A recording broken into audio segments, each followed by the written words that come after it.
Hello guys, welcome to the Autumn Podcast series. I am Paola from grade 12 IP and today I'm going to be interviewing... Hello everyone, my name is Jacques Bedrossian. I am a math teacher at Bedrossian High School and this is my first year here teaching.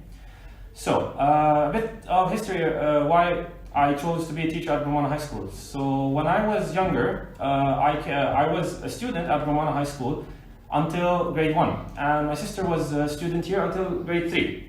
Part of the reason why we were here is my relative was a math teacher here for maybe, let's say, over 20 years ago. He was called Suren Topalyan, and his daughters, my cousins, were also students here. If the names ring bells, Sarin Topalyan and Maral Topalyan. So part of the reason I chose to be a teacher here was when I was searching for a job, we thought of the school and we checked it out, and out of luck, there was a job vacancy here. Now, starting this year at Bedrossian High School, it's been, let's say, a difficult year, especially with the condition of the country and how we're basically surviving.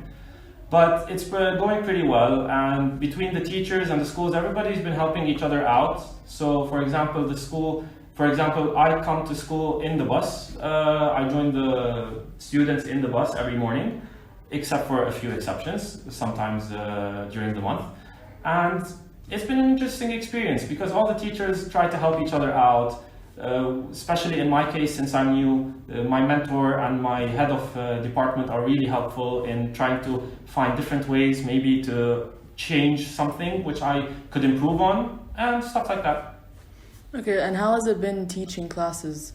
Teaching classes, especially after coming back from 2 years of online, the students really feel like it's basically let's call it an earthquake, because they were so used to the feeling of being in front of a computer screen and just listening, and then the technical difficulties during online and suddenly jumping back into a classroom. Like, it's an abrupt change, and slowly we're transitioning back into school life and it's working out pretty well.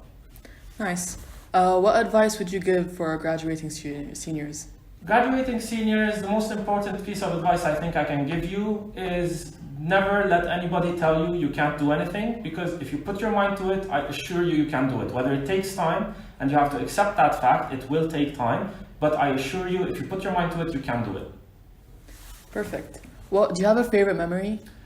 My favorite memory from school goes back to when I was in grade 1, ironically the last year I was here.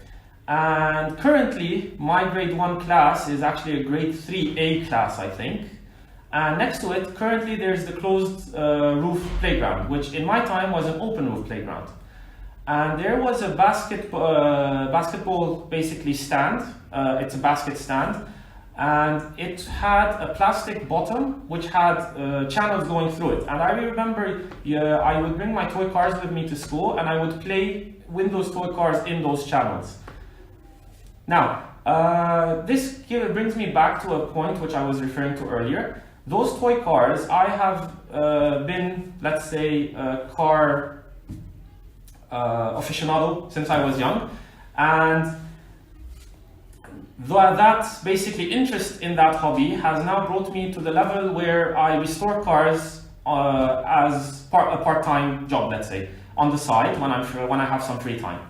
That's why I say this to the seniors: never let anyone tell you can't do anything, because I was able to learn that skill all on my own just by giving it time and going through learning step by step. Cool. Thank you so much for your time. Please stay tuned for the next episode.